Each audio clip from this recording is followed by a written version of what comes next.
শুরু করিতেছি পরম করুণাময় আল্লাহ রাব্বুল আলামিনের নামে, যিনি আমাকে সৃষ্টি করেছেন। আসসালামু আলাইকুম। আমি হোমিওপ্যাথি ডাক্তার শাকিল। সাধারণ মানুষকে হোমিওপ্যাথি প্রতি অবগত করার জন্য এবং সাধারণ মানুষকে হোমিওপ্যাথি প্রতি অবগত করার জন্য সাধারণ মানুষকে হোমিওপ্যাথি প্রতি বিশ্বাস বাড়ানোর জন্য আমার শ্রদ্ধেয় গুরুজি ডাক্তার রবীন বর্মন স্যারের প্রণীত ডাক্তার Robin Burman method for proper homoeopathy treatment অনুযায়ী আমি চিকিৎসা দিয়ে যাচ্ছি, যার প্রেক্ষিতে প্রতিনিয়ত ফলাফল পাচ্ছি। এই ফলাফল শুধু আমার একার নয়, দুই বাংলায় যারা ক্লাসিক্যাল চিকিৎসা করে সকলের।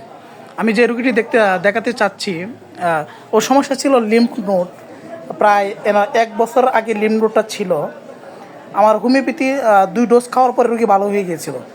আর এক বছর ঠিক আবার আসলো। এখন হালকা পাতলা লিম্ফ নোডটা দেখা যাচ্ছে, বেশি দেখা যাচ্ছে না, হালকা দেখা যাচ্ছে।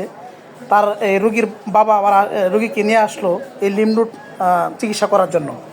আমি সাধারণ মানুষকে বা হোমিওপ্যাথি জুনিয়র ডাক্তারদের দেখাতে চাচ্ছি যে এটাই, যে এক বছর আগে সমস্যা এখন আবার নতুন করে সমস্যা দেখা দিয়েছে। সেই সমস্যা আমি কি মেডিসিন সিলেকশন করেছিলাম, আমি মূলত মেডিসিন সিলেকশন করেছিলাম tuberculinum 1M। Tuberculinum 1M selection করার কারণ হচ্ছে রুগীটা ছিল গরম কাতর আর ঘন ঘন সর্দি লাগতো, আর রুগীর রাগ অতিরিক্ত এবং ফ্যামিলি হিস্ট্রিতে যে বাবার যক্কা ছিল।